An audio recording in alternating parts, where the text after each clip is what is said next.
live. How are you? How have you been doing?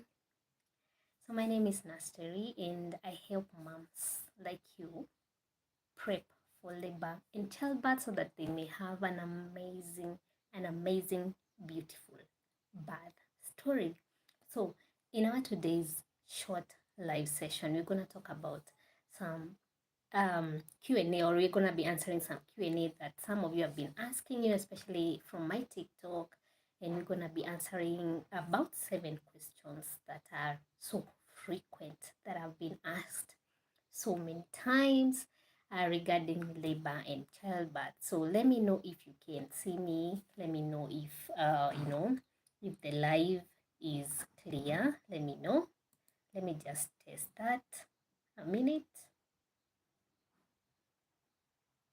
As you all joining, I can see clear, loud, and yeah. So guys, let us talk about some of these really burning questions that you may be having. There's this lady that I follow from TikTok, and she talks about cars. So I'm normally fascinated by her level of knowledge about cars. Like she's talking about engines, she's talking about tires and things like that, comparing different cars, comparing the new models with the old models, and I'm like so fascinated by her level of knowledge. So just the other day I was thinking about like these things that I share, like are there moms that who really don't know these things? But then that lady came to my mind, that car lady came to my mind. Like the things she is sharing, she may be thinking that they are so basic. But to me, I really don't know much about cars. Yes, I drive a car, but I don't know much about cars. I don't know about those, I don't know, air, whatever, compressors, things like that. There are so many things that she talks about that, fascinates me. And I just realized that yes, these things may seem basic to me, but to a mom out there, this may not be basic. So I am not taking this information that I'm sharing with you for granted, and I hope it's gonna help you in one way or another, just like the way that lady, helps me understand. So when I'm about to buy another car, then I'm gonna have a lot of knowledge that this lady has shared with me in regards to cars. So she's a super mechanic, and I really love that knowledge that she shares, regarding cars. So this is not about cars. We are talking about labor because this is my space. So that is her space about cars. Hi, Starcrest. How are you? Welcome to our live. So today we are gonna go through some live Q&A. If you have a question, please, I would really love to answer that. And yeah, so let us just go straight. Yes, I'm so happy that you are good, Starcrest, and you have a lovely name. So number one question that I've been asked so much from my TikTok is, how do I know it's really labor? Like, how do I know that I'm actually going into labor? So this is a question that a lot of you have asked me. You're most welcome, Starcrest. So how do you really know that you've actually gone into labor? So there's this thing called Braxton Hicks contractions. So Braxton Hicks contractions mimic labor pains, or they mimic labor contractions. But there's a major distinction between Braxton Hicks contractions and normal labor contractions. And one of the biggest distinction is that the Braxton Hicks contractions, I know how they, their length and their frequency differs from normal labor contractions. So for example, let me simplify these. So a Braxton Hicks contraction may start, for example, let's say it's about 6:30 p.m. You may get one. Hi, Nancy. Welcome to our live session. Oh, Yeah, we are talking about some of the frequently asked questions about labor and childbirth. So I'm answering the very first one, and the first one is, how do I know if it is labor? Like, how do you know if you are going into labor? So I'm answering this question, and I'm trying to differentiate between Braxton Hicks contractions and normal labor contractions. So that is what we are trying to differentiate, so that, because some of you have seen a lot of, especially first time moms, you're gonna get these Braxton Hicks contractions and then you rush to the hospital. And when you rush to the hospital, we examine you and then we find that you are not even in labor. It is false labor, because Braxton Hicks contractions are just false labor. So um, we are differentiating between Braxton Hicks contractions and normal labor contractions. So we were trying to explain the differences. So for example, if you get a contraction from maybe around 6:30 p.m. and then you get another one at 7 p.m., that is 30 minutes difference, and then you get another one at 10 p.m., you can see the time differences in there, then know for sure that this is not a true labor contraction, because a true labor contraction, the length or the difference between one contraction and the other, the time difference is normally the same. So for example, if you get one contraction at around 6:30 p.m., you may get the other one at around 6:40, and then the other one after around 6:50. So the time difference is a constant 10 minutes. So if this is regular timing, no, the contraction timing is regular, then know that, boom, you are in true labor. But this is not the biggest sign of true labor. The biggest sign of true labor is something we call show. Have you ever heard of something called show? So so show is whereby your cervix releases, that mucus plug. There's a mucus plug that is normally on your cervix, that closes your cervix. So when your cervix starts dilating, that mucus plug that is normally there all through your pregnancy to help prevent, microorganisms from traveling from your vagina to your uterus, to protect the baby and all that. So that mucus plug that is protective, when the cervix starts dilating, and dilating means it's opening up during labor. So when your cervix starts dilating, this mucus plug is gonna start falling off, and you're gonna see, or you're gonna recognize it as some bloody mucoid discharge. So you're gonna get this discharge, and that is the most sure sign. That is the most sure sign that you've actually gone into labor. So the bloody mucoid discharge, and then the contractions are regular. They are regular, so they are coming after at about every 10 minutes, every 5 minutes, every 15 minutes. No, they are regular. So then it is time to pack your bags and head over to the hospital.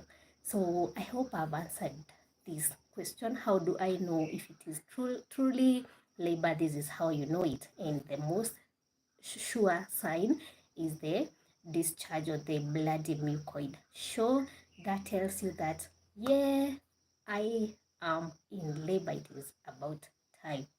So that is question one.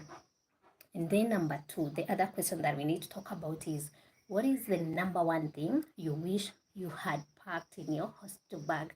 Somebody asked me this question: what is the number one thing, or the most important thing? Not the most important, like an important thing that I missed in my hospital bag. So I would say it's a charger. If you forget your charger, then after the whole process, you're gonna get bored, and you really want to share the information, with your relatives. You're gonna tell them, the baby arrived, well, and all of that. So make sure that you are packing your charger, so in your hospital bag. And before we proceed, we normally have a labor and birth prep class. Kindly check the link in the video description, especially if you're feeling so anxious and afraid, and you really want to experience a positive birth story. This class, I believe, it's gonna help you. We also have a free labor and birth starter kit. Also get it from the link in the video description. And then number 3, what if I panic and forget my birth plan during labor? So when you are about to go into labor, I normally say, can you prepare a birth plan? So what is a birth plan? A birth plan, I would say in very simple terms, it's like your vision. Like, what do you want your labor, how do you want your labor to unfold? What do you want to experience? The things, how do you want things done during your labor? For example, I want maybe medicated birth. I don't want to go through the normal natural pain. I want, maybe an epidural. After the baby is born, I want to be able to hold the baby close, the kangaroo, the skin to skin, things like that. So those are the things that you find so important that you want to experience during your labor and birth, and it is so important. It is not everyone that normally have a birth plan, but if you're those structured people, those very organized people, and you like things done in a particular way, then having a birth plan is really, really awesome. So what if you panic and you forget about your birth plan? So the thing is, when you were writing this birth plan, you involved your partner, you even involved your healthcare, your midwife, your doctor, so they really know what what you want, and they know about your vision, and they are aware about it. So even if you forget, your partner who is there with you, then they are gonna advocate for you, and they're gonna remind you, or they're gonna remind the healthcare provider about what Mary wants. So don't panic even if you forget what is in your birth plan. Just make sure that you have informed your birth partners.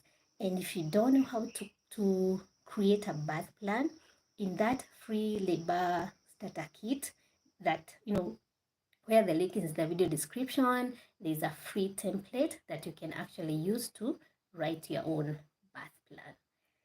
So let us go to the fourth question that a lot of you have asked me. Can I eat during labor? Can I eat during labor?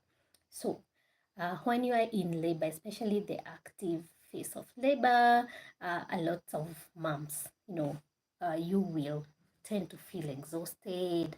You feel like your energy is draining. So as midwives at the hospital, we normally give some energy sips, and I don't think there's any facility that you can go to and they are not giving you these energy sips just to give you energy to be able to go through the labor and be able to push. And then soon after, after you've pushed out the baby, I'm talking about the natural birth, not the cesarean section. After you've pushed out the baby, definitely you're gonna maybe eat something, eat a snack, drink something warm to keep yourself warm, and even eat food. So with a natural birth, there's not so many restrictions as compared to a cesarean section. So don't worry about that. So you can eat maybe before, during the labor, you can have the energy sips just to keep your body energized and ready to push. After pushing, then definitely you can have something, you can eat, you can drink, and whatever you want. And then there are still no questions. I'm waiting for questions. Thank you so much for those who are still in the live. So what if I poop during pushing? What if I poop during pushing? What if I poop? So guys, moms, like 97%, let me say that 97% of moms during natural birth, you're gonna poop. But the beauty of it is we really don't mind these. We don't mind as midwives, as your doctors, we don't mind this scenario at all, because we know when you're pooping, then you're pushing right. There's nothing to be embarrassed about that. It's because, the baby's head is pressing against your rectum, and that is why, for example, this is the rectum and the baby's head is, being pushed out. So it's gonna compress on your rectum, and whatever is in the rectum is gonna come out. So there's really nothing to be embarrassed about when you poop during labor. We, as your healthcare providers, we really don't mind, and we actually like it because we know that you are pushing right and the baby is about to come out. So there's nothing to be embarrassed about. Don't be embarrassed about pooping. Let me know what is your biggest fear. Let me know what is your biggest fear about going into labor and delivery. What do you fear most? So about pooping, please don't worry about it. And I've seen some of you who refuse to eat. You don't want to eat because you don't want to poop during the delivery. I think this is not a very wise thing to do. Make sure you are well energized because you need energy to go through labor and delivery. So don't fear to eat because we really don't mind. Seeing poop, we clean it up quite faster, and the whole thing goes on quite well. So there's nothing to be embarrassed about.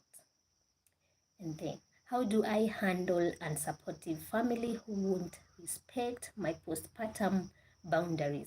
So how do you handle, those family members? For example, you don't want visitors after your delivery, you just want to rest, but there may be a group of your mom's friends who want, maybe just to come and see you and the baby. I understand they are coming from a good place, but how do you handle them? I would say, like, the very good thing or the best thing that you can tell them that will not piss them off and that will not create no kind of bad blood between you and them. Just tell them that maybe something like, the doctor has requested or the doctor has ordered that I take some rest undisturbed, for maybe 2 weeks, and then after 2 weeks then I can have visitors. So make sure you communicate this, especially if you really, really, really value your postpartum space, you want to recover in peace, and you don't want disturbance.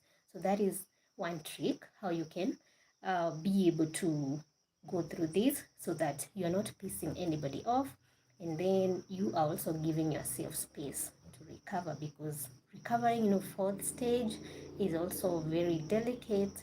You have a lot of hormones.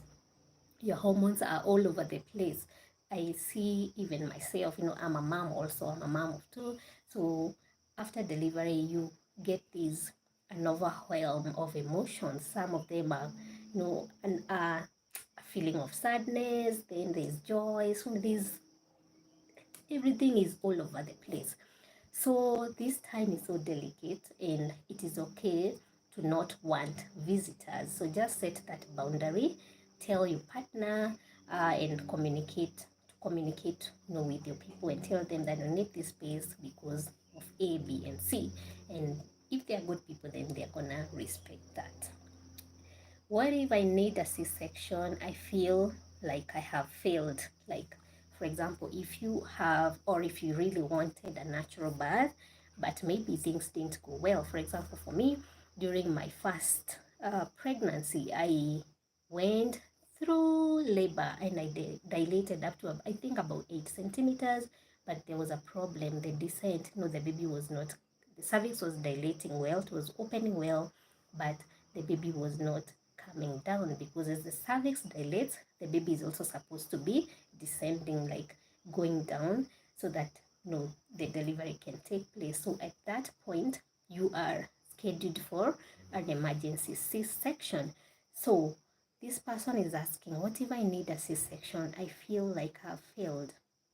I would say going through a C-section does not mean that you failed, because sometimes emergencies, have to be there to save you and the baby. Because if you insist on, for example, in my case, if I really insisted on having a natural birth, the baby may have gone into distress, and then may come out with some birth injuries, which are really maybe could be long term, and this is not a good thing for me, even for the society, because a lot of care will be needed to take care of this child. So you've not really failed.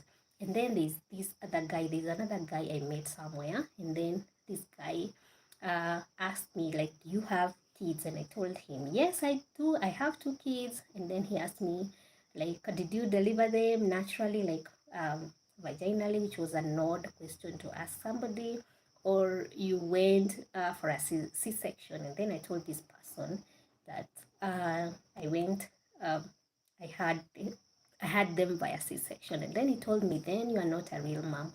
So I would really understand for somebody who feels like they have failed because they've gone through a C-section, because there's some stigma that surrounds moms, especially not maybe in the Western world, it may not be the case, but in the maybe other areas, mothers who don't deliver maybe naturally, there's some little stigma surrounding them, and I really don't blame them, and I didn't feel bad about that, because I really know that going through a C-section, sometimes it's a matter of life and death, and you have to do what you gotta do to save yourself and the baby. So there's nothing to be embarrassed about. Going through a C-section does not mean that you are a failure. Actually, it means that you are still a superhero. Is that mom was able to deliver naturally. And actually, going through a C-section is not easy, because the recovery time is actually quite prolonged as compared to a mom who has gone through a natural birth. So if you've liked this live, please just give us a like and share these, so that this live or this video can reach a lot more mothers, especially those who have various questions in regards to labor and birth. So I think I've answered all the 7 of them, and I want to also answer yours. If you're in this live, you can leave them in the comment section, and then I'm gonna go through them maybe in our next video. So thank you so much for tuning in. I can see there's still some people in here. Thank you so much for tuning in. My name is Nasteri, and if you want to be helped through labor and birth prep, if you're feeling anxious and afraid and you want a really beautiful birth story, there for you. Check the links in the video description, and I'm gonna assist you with this to the latter. So thank you so much, and I'll see you in our next live session.